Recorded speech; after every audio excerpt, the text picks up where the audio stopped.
30402100663. Di sini saya akan menjelaskan proposal KTK saya yang berjudul penerapan model pembelajaran inquiry untuk meningkatkan hasil belajar dan keaktifan siswa kelas 4 MI Ma'arif Rawasari terhadap mata pelajaran IPAS. Yang pertama, bab 1 pendahuluan. Latar belakang. Pendidikan di Indonesia sangat penting untuk mendidik anak usia dini di perguruan tinggi. Pendidikan merupakan hal yang sangat penting bagi suatu bangsa. Dengan pendidikan dapat mengantarkan siswa untuk mencapai masa depan bangsa. Pendidikan memegang peranan penting dalam sumber daya manusia. Pendidikan memberikan kontribusi yang sangat berharga bagi peningkatan kualitas bangsa dan negara.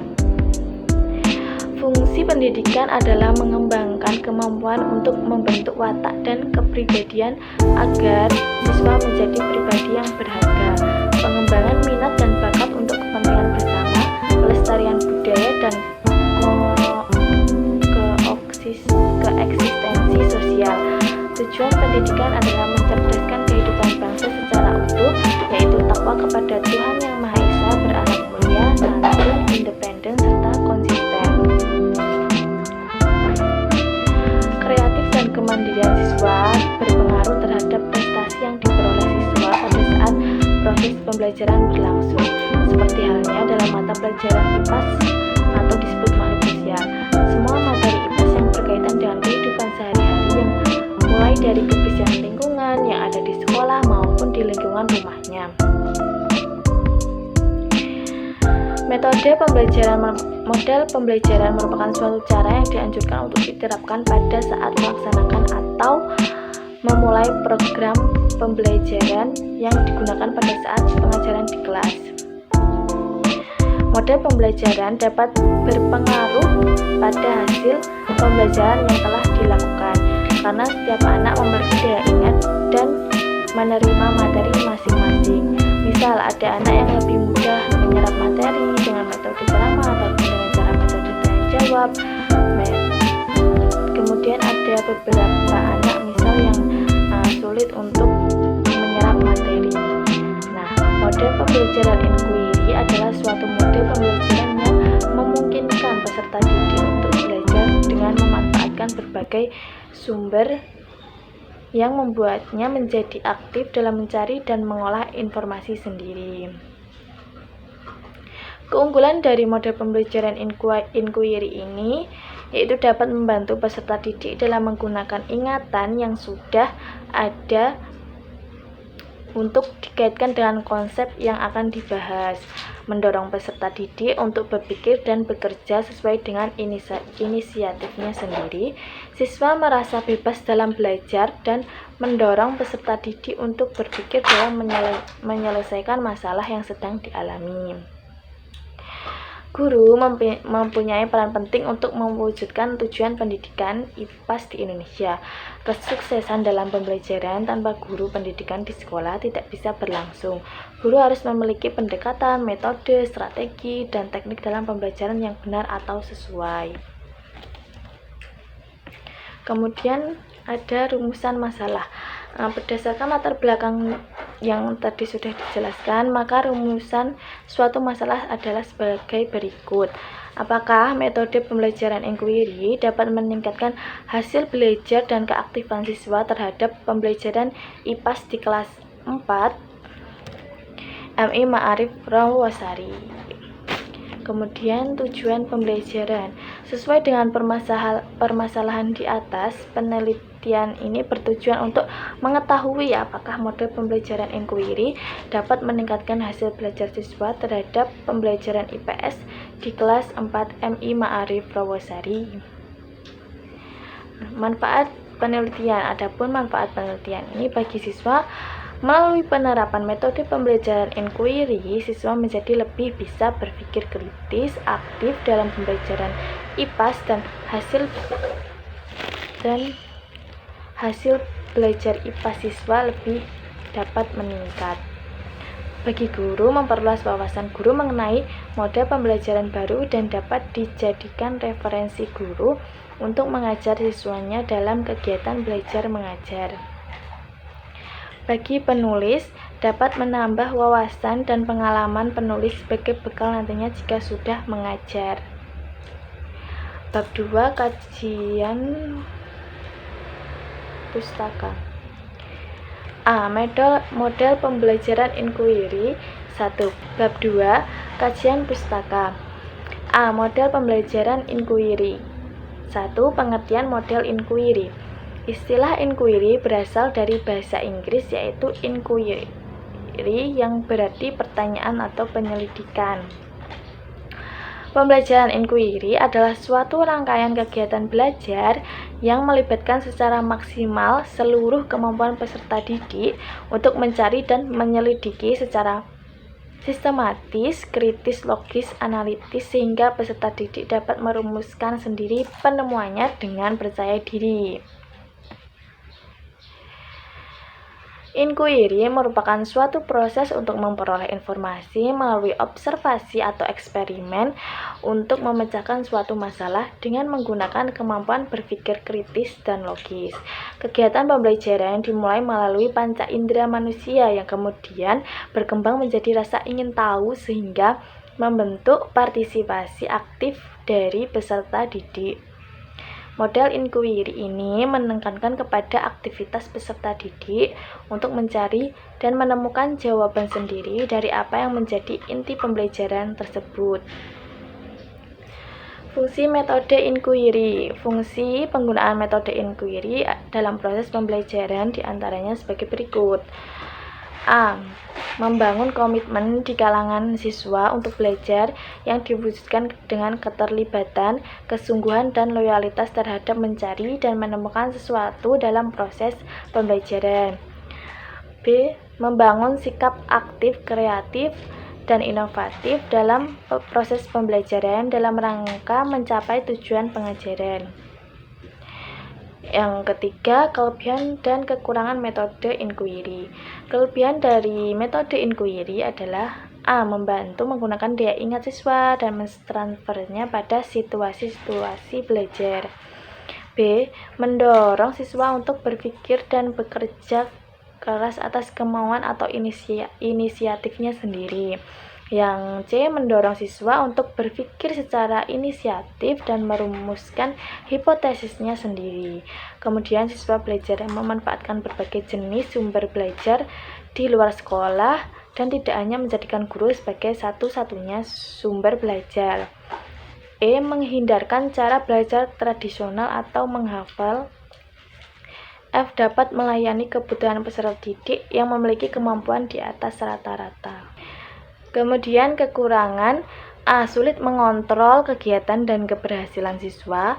B. Diperlukan waktu yang panjang dalam pengimplementasinya sehingga menyulitkan guru dalam menyesuaikan waktu.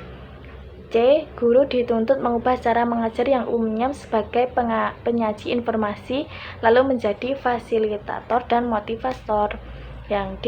Model pembelajaran inquiry tidak efisien, khususnya untuk mengajar siswa dalam jumlah yang besar, sedangkan jumlah guru terbatas. Yang B. Pengertian hasil belajar. Hasil belajar merupakan perubahan yang dihasilkan dari proses yang dipengaruhi faktor dalam individu dan faktor luar individu. Hasil belajar adalah suatu akibat proses belajar dengan menggunakan alat pengukuran yaitu berupa tes yang disusun secara terencana, baik tes tertulis, tes lisan maupun tes perbuatan. Kemudian penelitian yang relevan. Setelah membaca beberapa referensi karya ilmiah sebelumnya yang dianggap relevan, penulis mendapati bahwa dalam karya ilmiah sebelumnya penerapan pembelajaran IPAS di sekolah dasar menggunakan metode inquiry dapat dikatakan cukup efektif untuk meningkatkan hasil belajar siswa dan keaktifan siswa di MI Ma'arif Rawasari. Hal ini ditunjukkan dengan hasil belajar siswa yang cukup meningkat dan keaktifan siswa dalam pembelajaran itu sudah mulai berkembang atau meningkat. Kemudian kerangka berpikir. Kegiatan pembelajaran ilmu pengetahuan alam dan sosial di MI Ma'arif Rawasari ini masih menggunakan metode pembelajaran yang sama di setiap pembelajarannya, yaitu menggunakan metode ceramah. Metode ini memang cocok digunakan untuk menyampaikan materi apa saja, tapi siswa akan mudah bosan jika terus diajar menggunakan model ini. Terlihat ketika proses pembelajaran berlangsung, tidak berselang lama banyak siswa yang mulai berbicara sendiri, bermain dengan teman sebangkunya, dan ada juga yang mengantuk karena bosan dengan kegiatan pembelajaran yang monoton. Oleh karena itu, dibutuhkan model pembelajaran yang lebih menarik, misalnya model pembelajaran inquiry. Proses pembelajaran inquiry lebih menyenangkan dan menarik minat siswa untuk giat belajar, karena metode ini mengajak siswanya untuk aktif, berpikir kritis. Kemudian hipotesa. Menurut Sugiono, hipotesa tindakan merupakan jawaban sementara terhadap rumusan masalah penelitian, di mana rumusan masalah penelitian telah dinyatakan dalam kalimat pertanyaan. Berdasarkan teori dan kerangka berpikir di atas, hipotesis penelitian ini sebagai berikut. Penerapan model pembelajaran inquiry dalam pembelajaran IPAS di kelas 4 MI Ma'arif Rawasari untuk meningkatkan hasil belajar siswa dan keaktifan siswa. Kemudian bab 3, metodologi penelitian. A. Subjek dan objek penelitian.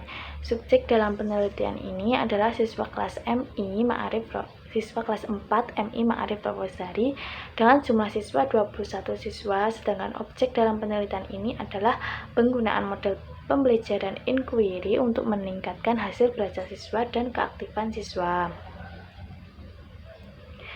Lokasi dan waktu. Penelitian dilaksanakan di kelas 4 MI Ma'arif Rawasari tahun ajaran 2023 atau 2024. C. Perencanaan dan langkah-langkah penelitian. Penelitian ini dilaksanakan pada bulan Desember. Penelitian ini akan dilakukan dalam 2 siklus. Rencana penelitian yang digunakan dalam penelitian ini adalah PTK atau penelitian tindakan kelas. PTK pertama kali diperkenalkan oleh Kurt Lewin yang dinyatakan dalam satu siklus terdiri dari 4 langkah, yaitu ada perencanaan atau planning, 2 aksi atau tindakan, 3 observasi, 4 refleksi. A. Perencanaan atau planning. Langkah-langkah yang dilakukan dalam perencanaan tindakan adalah guru mempersiapkan modul ajar yang sudah dibuat. Guru mempersiapkan materi pembelajaran yang sesuai dengan silabus. Yang ketiga, mempersiapkan instrumen yang akan digunakan dalam pembelajaran aksi. Aksi, pelaksanaan tindakan kelas yang dilakukan sesuai dengan langkah-langkah pembelajaran dengan model inquiry, yaitu guru menyampaikan materi pembelajaran. 2. Guru menyampaikan instruksi tentang topik atau tugas yang akan dikerjakan oleh siswa. Yang ketiga, kemudian siswa diberi selembar kertas berisi soal isai. Yang keempat, setelah menyelesaikan soal tersebut, hasil kerja siswa dikumpulkan kepada guru. Kemudian observasi, melibatkan pengamatan langsung terhadap kegiatan di kelas untuk mengumpulkan dan kualitatif mengenai perilaku siswa, strategi pengajaran atau interaksi di kelas. Kemudian ada refleksi. Refleksi adalah mengingat kembali apa yang sudah dilakukan dan dipelajari. Selanjutnya, berdasarkan hasil refleksi, guru melakukan perencanaan tindakan lanjut yang dapat berupa revisi dari rencana lama atau merubah pola yang lama dengan pola yang baru. Kemudian kegiatan yang terangkum selama proses observasi dicatat dan dianalisa untuk mendapatkan hasil apakah model pembelajaran inquiry sudah dapat meningkatkan hasil belajar siswa terhadap mata pelajaran IPAS dan apakah siswa kelas 4 ini di MI Ma'arif Rawasari menjadi lebih aktif atau belum setelah menggunakan model pembelajaran inquiry ini. Data yang sudah dianalisis inilah yang digunakan sebagai tolak ukur peningkatan siklus berikutnya. Nah, kemudian teknik dan instrumen pengumpulan data. 1. Jenis data. Jenis data yang diambil dalam penelitian ini adalah data yang diperoleh dengan cara observasi dan tes pada setiap akhir siklus. A. Observasi. B. Adapun poin yang observasi adalah observasi terhadap aktivitas guru selama dengan menggunakan model pembelajaran inquiry. Yang kedua, observasi terhadap aktivitas siswa selama proses pembelajaran dengan menggunakan model pembelajaran inquiry. Keseluruhan data observasi yang tertera dalam lembar observasi dan diisi oleh observer dijadikan sebagai data kuantitatif yang terbentuk angka hasil perhitungan yang dapat diproses dengan cara dijumlahkan dan dibandingkan sehingga dapat diperoleh persentase. Tes hasil belajar. Tes adalah serentetan pertanyaan atau latihan serta alat lain yang digunakan untuk mengukur keterampilan, pengetahuan, inteligensi, kemampuan bakat yang dimiliki individu atau kelompok. Teknik ini digunakan peneliti untuk mengukur hasil belajar siswa sehubung dengan pokok bahasan yang telah dipelajari siswa dengan standar belajar KKM pada mata pelajaran IPAS. Tes yang diperlukan tes awal dan tes akhir pada setiap siklus. Kemudian teknik pengumpulan data. Analisis data yang digunakan penulis dalam penelitian ini adalah analisis komparatif pada dua variabel atau lebih yang bertujuan untuk mengetahui adanya perbedaan atau tidak pada dua jenis data variabel. Untuk menganalisa data aktivitas guru dan siswa yang telah terkumpul dengan menggunakan rumus presentasi daya klasikal, skor total presentasi tes per skor maksimal seluruh tes dikali 100%, presentasi ketuntasan belajar banyak siswa yang tuntas per banyak siswa seluruhnya dikali 100%. Nah, mungkin itu saja yang bisa saya jelaskan. Terima kasih. Wassalamualaikum warahmatullahi wabarakatuh.